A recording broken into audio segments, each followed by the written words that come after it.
What's good, everyone? Matt here from UK Nets Fans, and I'm joined by a very special guest indeed. You'll know him, of course, as one of the key pieces in the Nets on Yes broadcast team, and the man that can rock a turtleneck better than anyone else in the business is Michael Grady. Michael, thanks for giving us your time. How are you doing today? Doing well. Good to be on with you. Appreciate you having me. Thank you. The pleasure is all mine, absolutely. I wanted to go back and talk about your 15, 16 years in broadcasting. You started off your career in your hometown of Indianapolis, producing radio shows and doing voiceover work before becoming an executive producer by the time you were 24. You then joined the Indiana Pacers as an in-arena MC and a PA announcer, co-hosted a sports talk show before getting your sportscaster position in 2014 as the Pacers made that run to the Eastern Conference Finals. You also do color commentary. You've worn a lot of hats in your broadcasting career. There's seemingly nothing you can't do. Was it always the plan to go into sports broadcasting? It was, I would say, from about 16 years old.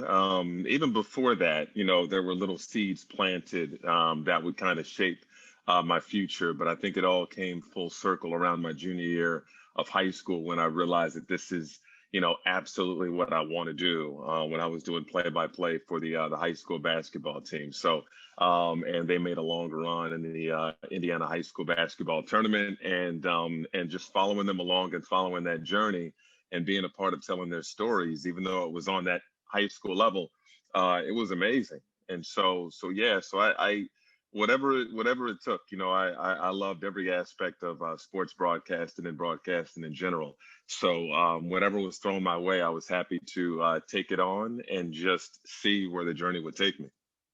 And this brought you here to the Nets, and we couldn't be any more thankful. You once said that Reggie Miller was like Black Panther to you growing up as a Pacers fan. What are some of your earliest basketball memories? And then what was it like to be able to work with the organization that you grew up loving? Um, you know, I wish I knew the moment that sparked me. I know my family was all into sports. My mom was into sports, basketball, football, tennis, a number of different things, and so that kind of piqued my interest. The first memory I have of basketball was probably 89, 90, watching the Detroit Pistons win their two championships. The only reason I remember that is because my grandfather got me a Detroit Pistons basketball that said back-to-back world champions on it. And I remember wearing that basketball out. And then it was a few short years later, the Pacers started to come onto the scene and started to make a name for themselves. And what bigger stage to make a name for yourself than against the Knicks at Madison Square Garden. And so seeing what Reggie Miller was able to do on that stage, defiantly. Even at a young age, I knew Indiana was, it was small compared to, New York and how big New York was and how, massive, the Garden was and what that meant to people, not just in New York, but across the globe. Like that's the Garden, that's the Mecca. And so to see Reggie Miller and the Pacers go in there and defiantly make plays, have these spectacular moments, it just gave you a great sense of pride, like I could accomplish anything. I know it was sports, but if Reggie could go into that environment with everybody, jeering him and hating him and throwing out all type of stuff, Spike Lee and all that, and for him to go out there and have the audacity to have that kind of performance and walk out with the win, whether it's the 25-point fourth quarter or the 8 points in 9 seconds, made me feel like I can do anything. Going back to the Black Panther comment, in the same way that watching a superhero growing up would, making you feel like you can have these, powers. And so I just kind of applied that, to my own life, and it was amazing to watch them growing up as a kid. And so yeah, to have the opportunity years later to be asked to do PA and do other things associated with the franchise, I just can't stress enough how mind blowing that was for me to grow up cheering them on and then to be asked to be a part of the franchise in any capacity was an amazing treat for me at that time. Absolutely. Yeah, it must be crazy. So in 2017, you made the switch to New York. Is it true that you sort of sorted your first agent or your first representative thanks to an Uber driver? Yeah, yeah, yeah. It's one of my Sort of my favorite stories. You know, everybody has a different story on how they were able to navigate this business and the heights that they were able to get to, or how they met impactful people in their lives. And so I went to IUPUI for a short time for school after leaving Vincennes, which was a great broadcasting school. IUPUI is right there in the heart of Indianapolis, and I was going through communication studies. And I can't remember the name of my professor, but he just, you know, took a liking to me and the fact that the way I applied myself, and he was aware of what I was doing, because while I was taking classes, I was also doing stuff on the local radio station at the time, and he just thought it was really cool that, you know, someone he listens to on the radio, even though I was doing small things at that particular time, happened to be in his class. And so years later, you know, I'm slowly but surely moving and doing things in Indianapolis, and the Final Four was in Indy. And that professor decided to drive for Uber during that Final Four weekend. Surge prices were high, and he figured I'd just make some, you know, make some extra cash. And he happened to pick up a guy that he struck up a conversation with, and found out that he was an agent, you know, for and a representative for media personalities. And my professor told him, "Hey, I don't know if he has representation, but you should reach out to a former student of mine." And you know, to the agent's credit, you know, he did his homework, found stuff of me online, liked what he saw, found my email address, sent me an email, and I probably held off for a while because I was, you know, I had radio in Indianapolis. You know, I think by that point I was getting ready to start to do TV in Indianapolis, was a PA announcer. I was home, my whole family's in Indy. Do I really want to agent and leave this comfort zone? I mean, I'm from Indianapolis. Nobody's going to fire me. Everything has got a cushy gig here. But I would say maybe 5-6 months later, I reached back out and said, "Hey, let's have a conversation." Flew out to New York to meet him and the people at the office, and I was sold. I was sold, and his name is Jeff.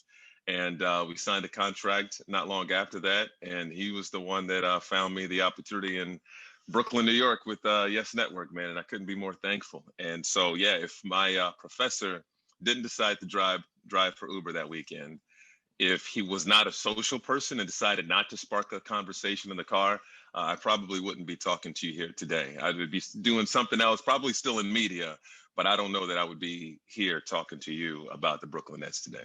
That's crazy.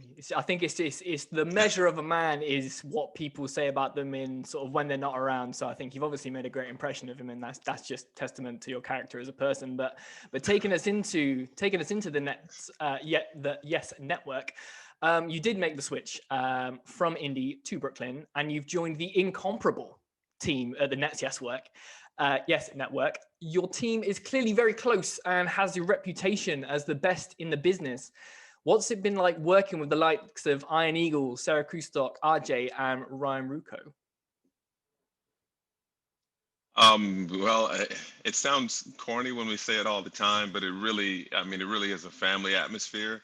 And I didn't know what to expect when I came to New York. You know, coming from Indiana, you know, Indianapolis, you know, definitely small. And I wouldn't say small town. You know, it's a decent sized media market, but compared to a New York or a Los Angeles or even a nearby Chicago, you know, it's small. And so it's, you know a lot of people in the city, kind of small town. In New York being so massive, so many different people, and you hear all these stories. You know, they're kind of rude, they're a little edgy, they're a little, you know, whatever it may be. And so I didn't know what to expect when coming over. But everybody on the staff has been amazing. And they just welcomed me with open arms, not just the Yes Network community, but the Brooklyn community welcomed me with open arms. But doing these broadcasts with Ian, someone who's so open, someone who has taught me so much and is open to teaching others. He's not someone who just wants to keep his, you know, toolkit to himself. But he is amazing at offering advice, at being encouraging at the same time. And so for a broadcaster who still has, you know, a lot of aspirations, you know, with Yes Network and beyond, it's just amazing to be around someone like that who's teaching me so much. And Ryan is such a a bright star already, and has been one for a long time, and continues to climb and grow. And it's been great working with him and his energy. And Sarah Kustok quickly became a sister, and she is an amazing broadcaster, an amazing analyst, and but an even better person. And she is a huge star in this industry. And so to be that talented at what she does, and then to also be such an open and gracious individual. She's really the heartbeat of what we do at Yes Network. And RJ, I remember I was at a Pacers game, Pacers playoff game, and the Pacers were playing the Nets, and I remember RJ had this big dunk in the middle of the lane, and I'm just like, oh man, this dude. And it's crazy because I was there as a fan that day, and to fast forward to today and to be colleagues, and it's and how quickly he's taken to this industry. It was always in the cards for him, obviously, but just a great personality, great sense of humor, great analysis, great perspective given the number of teams that he's been on and the different personalities and star players that he's been able to work with. So he has a great, unique perspective and is a big part of our team. And beyond that, Frank DeGrace is our, amazing, producer. Dan Barr is our, current director. Ryan Rutherford, Ian Riley. We have a great number of guys and people in the studio too who do a terrific job as well. So the entire team is definitely a family. Good. Well, that's something that's always really fascinated me, and like I'm not. It's a funny thing to say out loud, but like the amount of teamwork and the amount of work that has to go into creating such a slick product on the TV for us fans who can just sit back and pop open a beer and watch the game. Like it's always something that's fascinated me. So what does a typical game day routine look like for you in the broadcast team? Well, I mean, we're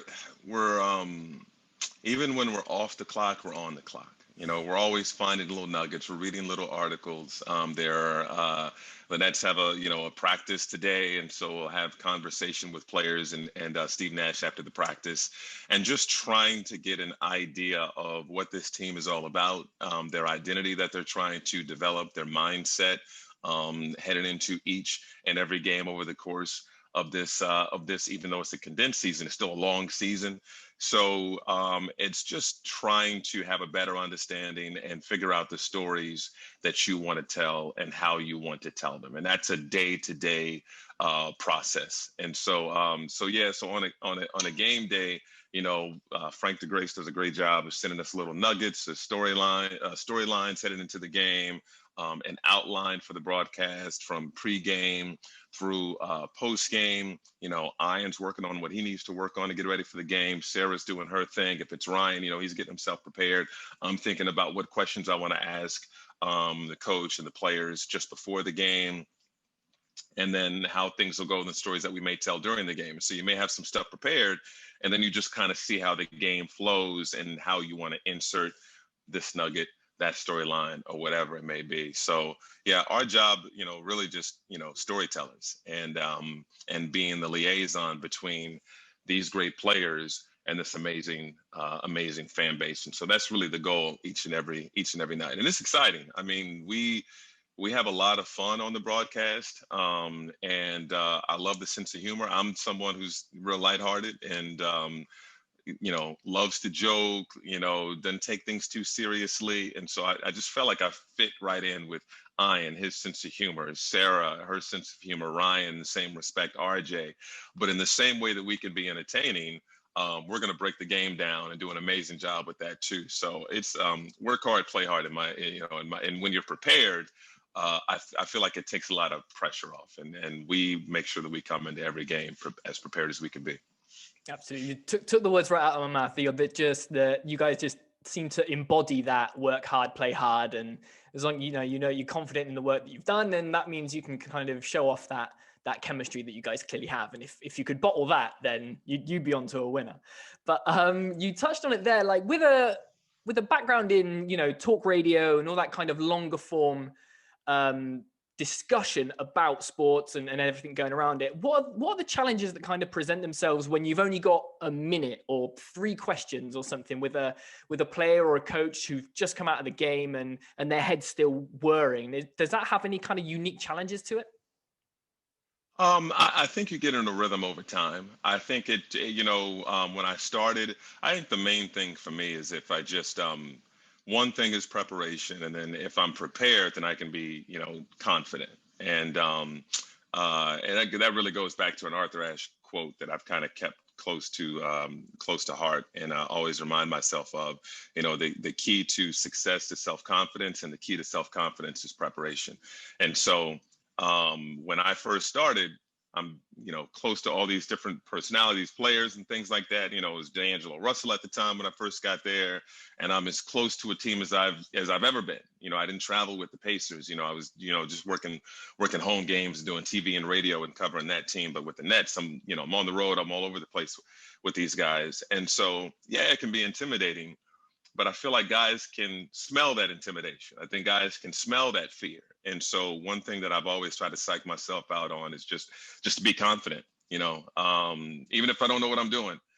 Even I would say not, I don't know what I'm doing, but if it's the first time that I've done something, I'm going to look like it's the 1,000th time that I've done it. And that's just a mental mind frame that I try to have when I step into something. And so, that's really the main thing. Make sure that I'm prepared, and then just step in confident, and just remind myself that I'm here for a reason. And so, could players look at you crazy given a certain question? Could they not be ready for a certain question, whatever it may be? Yes, but I try to be careful with the way that I ask questions. I try to be careful with the way that I frame questions, because trust is so important when you're talking about a courtside reporter and his relationship with a player. So I try to be careful with the way that, the questions are framed. I definitely give thought into what I want to get out of this interview and what I think the fans care to get out of certain interviews. And so that may be a big picture question and maybe a small picture question in terms of, Coach, tell me about this, this game and what you're looking for in this game or this particular player, or, this guy's been doing this over the course of the past couple of weeks or over the course of the last 5 games. Give me some backstory on this, or what's been the focus in practice lately, whatever it may be, to help share the story of what's happening with the team right now. So yeah, I wouldn't say pressure is the word. And I try to shy away from any sort of language or rhetoric that may psych me out or go, oh man, this is a big moment, or this is whatever. This is the, I just try to take it, game by game, moment by moment. Treat, Kevin, don't get psyched out. You're talking to Kevin Durant. I've been doing this for, a long time, but I want to get to know Kevin, because the better I get to know him, the better the fans can get to know Kevin, Kyrie, Spencer, Karis, Jared, DJ, all those guys. Good stuff. You said this is like the closest you've really been to a team. So you joined the Nets, the Yes Network, after the Nets had that 20-win season. And now we stand at the precipice of a season with KD, as you mentioned, and Kyrie Irving leading a team who have very, very real championship aspirations. As someone who is so close to the Nets, are you surprised that their fortunes had turned around so quickly? No. There was, man, I grew up like connecting all of the dots here, like a big music guy, and especially with hip hop. And so Biggie and the whole Bad Boy era, that whole thing, and then it was Jay-Z, and it was just a huge, Jay-Z guy. And those guys are always proud and about their, connection to Brooklyn. And I just love the New York sound, love the New York vibe.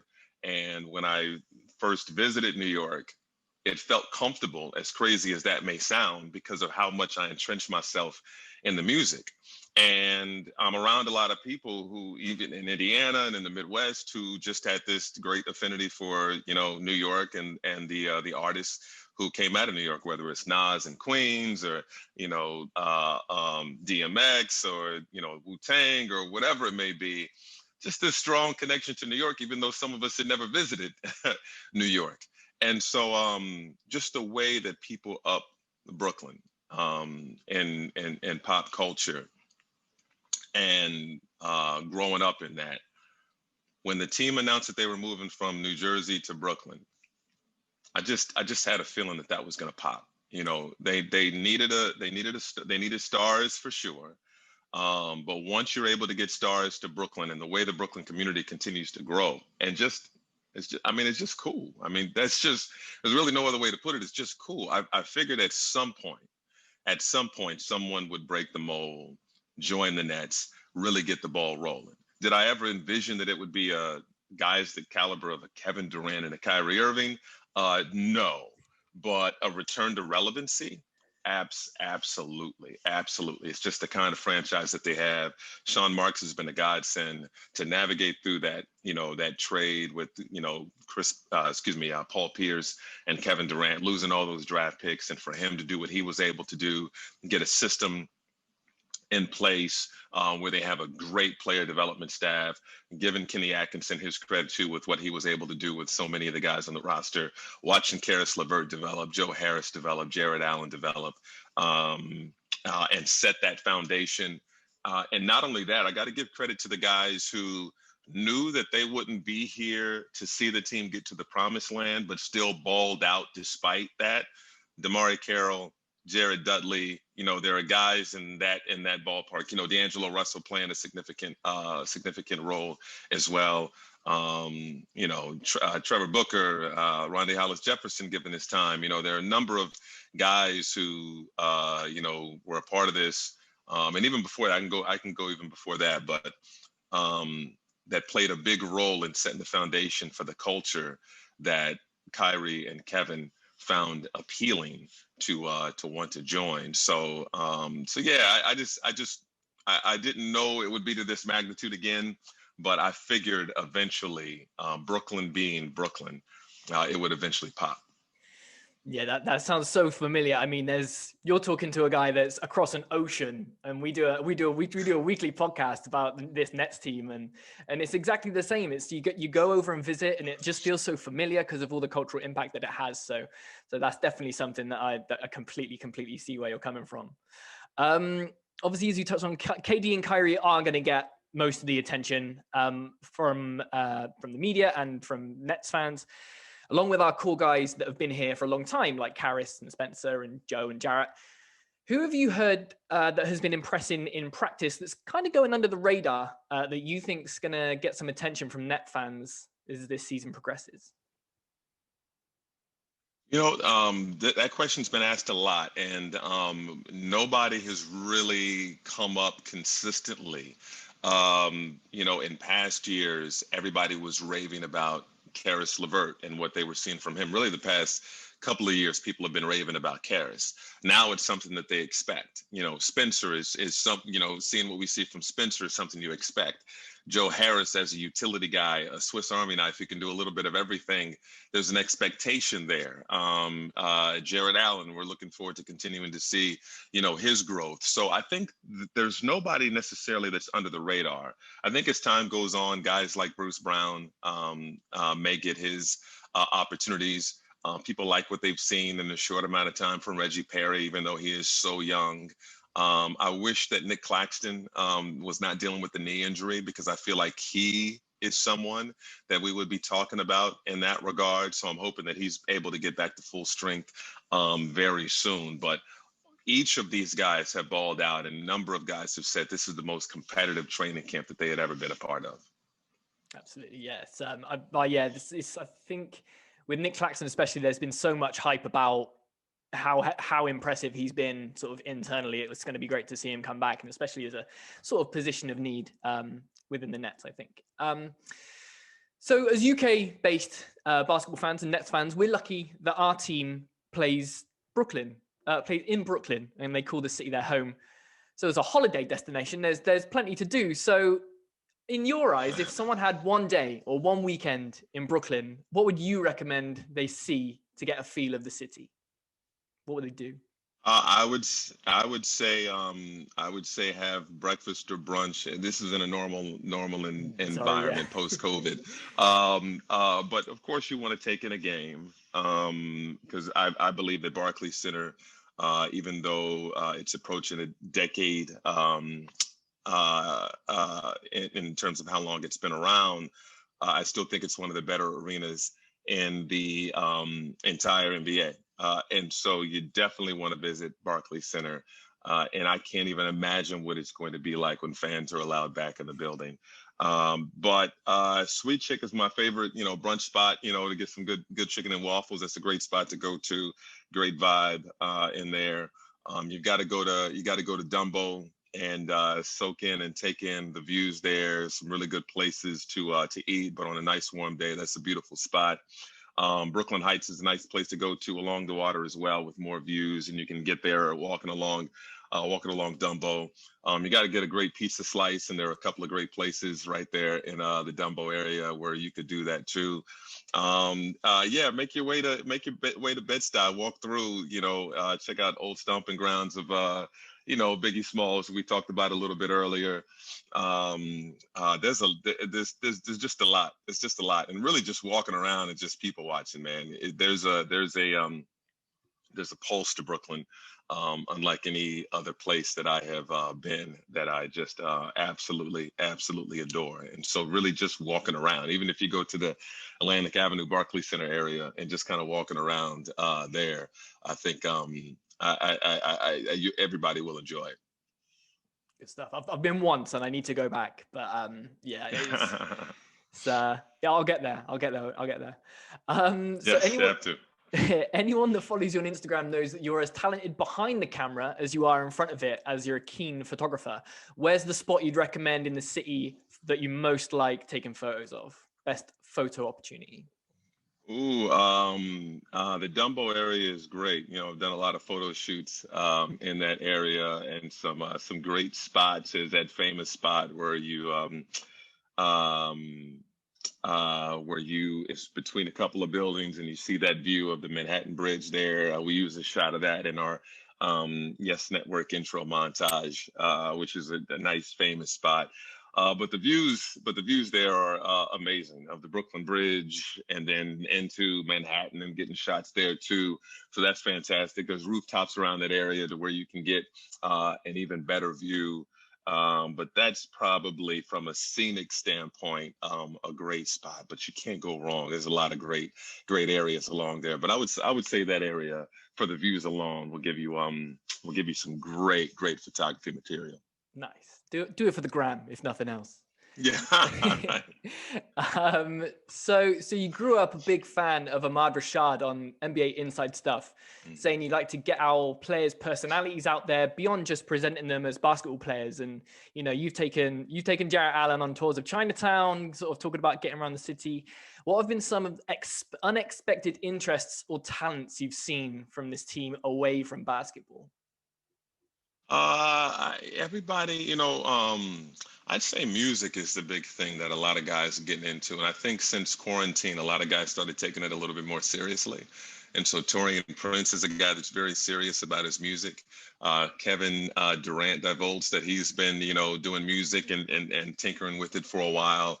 Kyrie Irving is, showcased some of his music on his on IG Live not long ago, something that he's messed around with.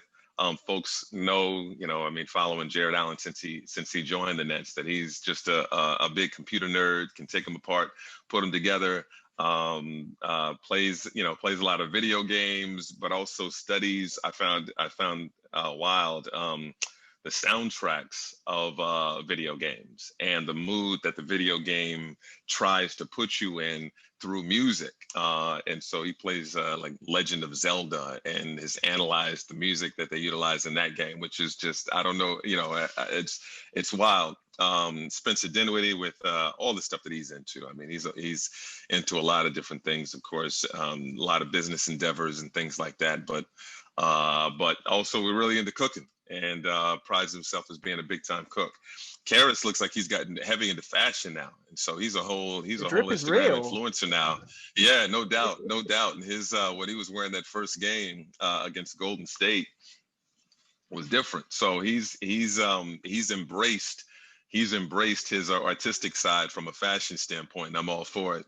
And then yeah, Joe Harris got the tattoos, family, keeping that close to mind. But even his style is kind of, I noticed after that first game, he's kind of taking a step in a different direction as far as fashion is concerned, and I'm here for that too. So, yeah, I love tapping into the personalities of these guys and getting to know them, because again, that means the fan base is getting to know them too. So Instagram's going to have its place, social media is going to have its place, to where you can kind of get to know these guys and they can reveal things about themselves in their own voice. But I'll always feel like there's going to be a need for Ahmad Rashad on every team to kind of chip away at the layers of these guys a little bit, because I know it means a lot to the fan base.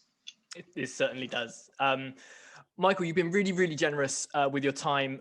Thank you from the bottom of my heart for coming on BKT UK and having a chat. But I thought I'd sneak in one more question, and I'm going to ask you to make a prediction for this year. Is 2021 the year that we see the Larry O'Brien Trophy come to Brooklyn? Ooh, that is a really good question. I'm going to chicken out and not go that far.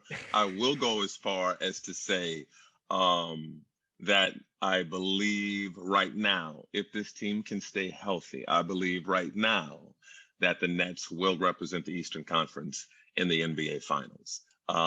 Beating the Lakers or even the Clippers or whatever it may be, that would be tough, and I can handicap that when we get to that time. And it may be bold enough to say that the Nets, in their first year together, is going to beat everybody else in the Eastern Conference. Given how tough Milwaukee will be, Boston will be, Philadelphia will be, Miami you can't forget about. So there are some teams that are going to have something to say about this. But I feel, given the versatility of this roster, the number of ways in which Kevin Durant and Kyrie Irving can score, if you take away one aspect of their game, they can hurt you in another area. And I can't say that about some of the other great players in the Eastern Conference. Jason Tatum is developing a guy to where if you take one thing away, he can hurt you in another way. But Giannis hurts you just going downhill. Philadelphia, Ben Simmons just hurts you going downhill. You force them into being jump shooters, they can't hurt you that way. So if you cut off the lane for a Kevin Durant or a Kyrie Irving, they'll just shoot jump shots on you all day. If you crowd them, they'll get by you. If you do find a way to slow them down somewhat, you still have Karis LeVert, Spencer Dinwiddie, you still got Joe, you still have a number of guys. So I'm not just saying this as if I'm a homer. I'm saying this because I really believe that this roster has a lot of weapons on it. Two of the most talented offensive guys in the league. And if they continue to work on that defense, they could very well be holding up the Larry O'Brien Trophy come July. It ain't bragging if it's true. Do you know what I mean? It's a bit of pick your poison for the opposing teams. I don't envy them at all. Well, if Grady thinks that the Nets are coming out the East, it's got to happen, right? Again, thanks for joining me today. And if you could do me one more favor just before we go, is if you could just let Joe Tsai, Sean Marks, and everyone at the Nets know that 3,000 miles away across the Atlantic, there's a bunch of Net fans wishing them a healthy and safe rest of the season. And we're hoping we can travel back in time for that parade up Atlantic Avenue. Oh, we'd love to see it, and I definitely will. And we appreciate you guys, and it's awesome to see the strength of this fan base, even overseas, and that's amazing. And hope to see again in the parade. You all have to be here. Would love to see it, my man. It's the date. Thanks very much, Michael. Appreciate you.